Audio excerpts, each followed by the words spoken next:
But like we said it earlier, Melvin, you have to start being committed to rebounding the basketball. If you don't rebound the basketball, you will not make a dent in a 14-point. You know what? You're right. You're right. At this point,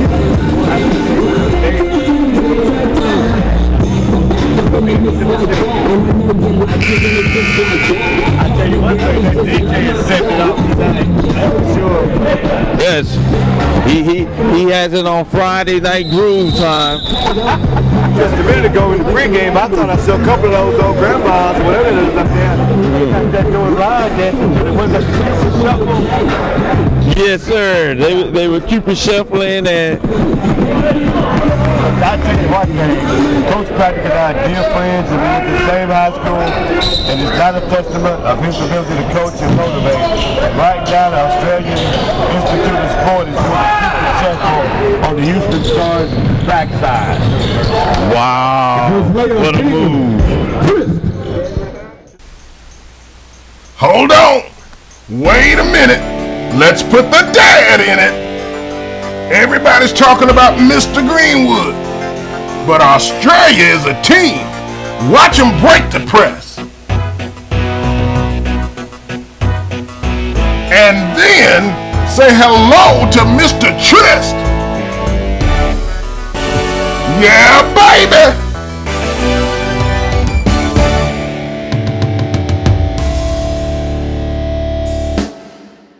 And you're correct, and you're very correct about Coach Patrick. But people, you must realize once again, not only that they go to school of sports, but they get an opportunity to practice over 4 hours a day. That makes a big difference. That makes a gigantic difference. That is very, very, very good. Regular. But when I look at the matchup, look at the size of the guards. You know, you brought that up earlier. Look at the guard. Look at the perimeter. Look at Greenwood and Bobby Gray and Jones. You take a kid like the Jordan, and you take a kid like Bobby Gray from Nimitz. And they're clearly 3-4 inches shorter than the point guard Greenwood of Australia. Correct. And just to bring it to a perspective on the NBA level, Tony Parker came straight out of the French Institute of Sports for basketball players. Look at that. Look at that. Look at that. Yes. And you know what's so sweet about that move from Daniel Trist? Not one time that he looked back at a referee for a foul. You know what? You know what? It's done. You just said, we got guys at this level looking back once. That guy was putting in work. I tell you, that kid right there impresses me though.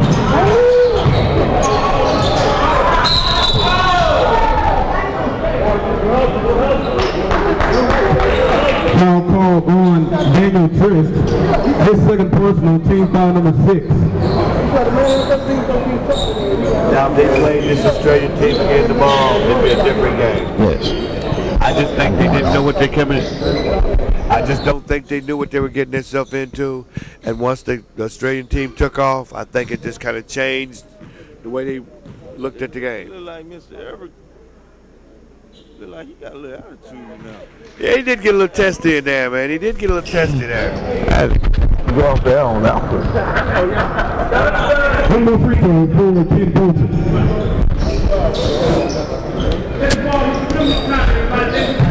Wanted to send a shout out to the dad from the Basketball Connection for doing the game tonight. It's one of many. One of many. But the folks at the Basketball Connection have done an excellent job.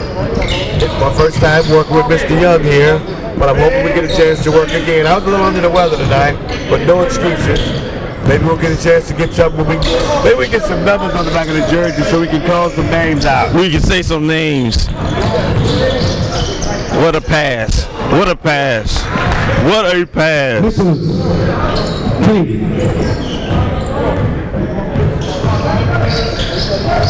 We're over here at St. Pius High School Houston, Texas on Shepherd Drive.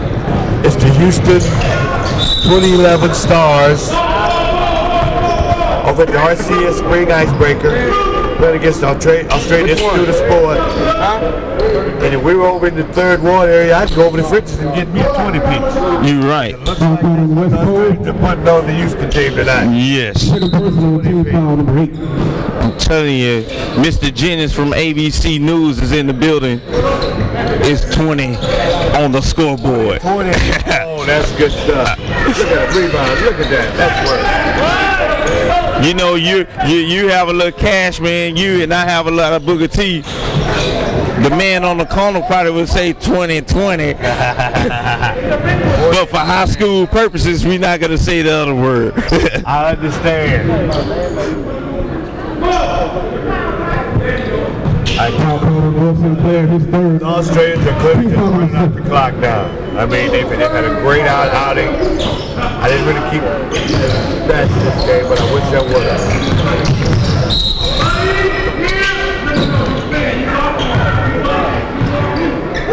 Foul called on West Cole. His third personal, team foul number 9. They play a good, hard, solid, clean game of basketball. Offensive foul called on Jackson Hudson. His second personal, team foul number 8. Look at number 4 and number 12 going, and they haven't seen any action, man. Those guys are huge. They are huge. That guy number 12 looks like Dolph Lundgren. Okay, that's wrong. I don't think he's Australian. I mean, he does, man. Look at it. That's what you know. The Australians, they from the British colonies also, so they have a little England in them. The big man is going to work. Ball called two possession. Australian Institute possession at this time. 9 left, 43-62. Australian lead. And then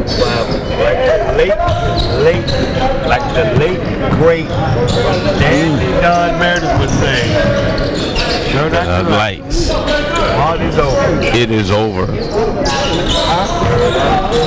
last one, I think. From the corner. As far as I know. Rebound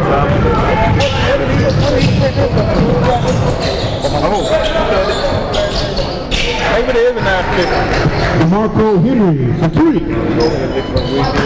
It may be. Well, we may not get a 20-piece tonight. No, we might not. They broke it out of the little wheel. You know what we say in high school basketball. You lose by 20. That's like playing a game of dominoes and somebody had to say uncle. Dominoes. Now that's stuff. Well, wait, this is with tonight. We'll be out here a little early. Maybe we'll get a chance to go somewhere and play a little dominoes tonight. DeMarco Henry for 3. Tell you right now, folks. St. Pius Gym has been as quiet as a church.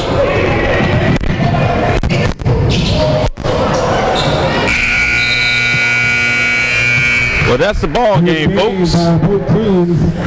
Australia Institute 62 to 49. 13-point win over the Houston Seniors. And to the bone. I think it was a great win for the Australian team. It's their first game of the series they'll be playing.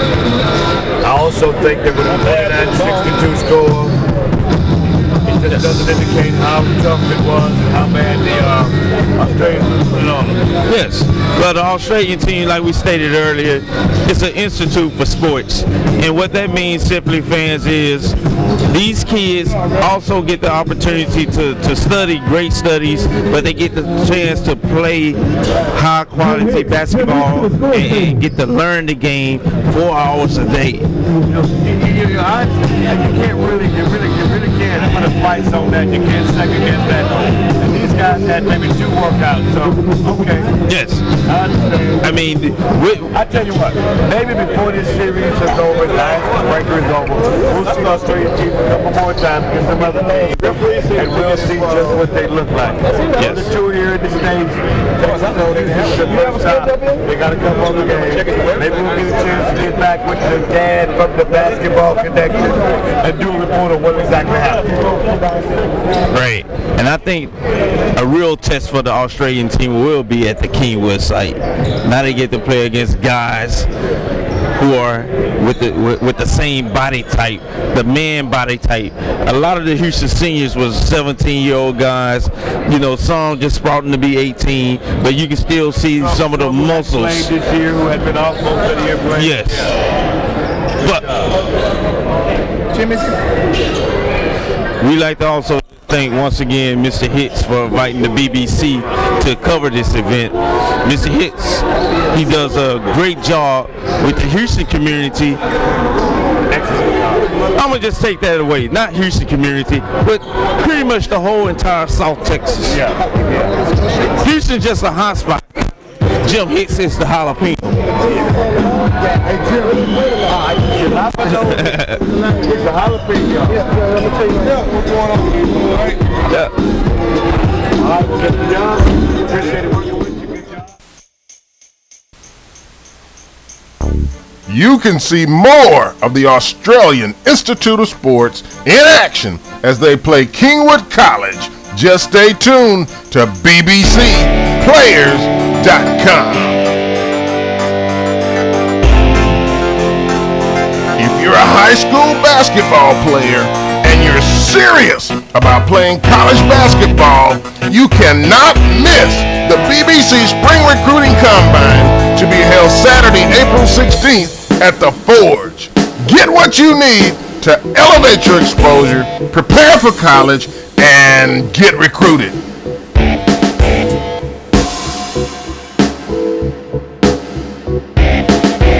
Well, this is the dad inviting you to visit us soon on BBC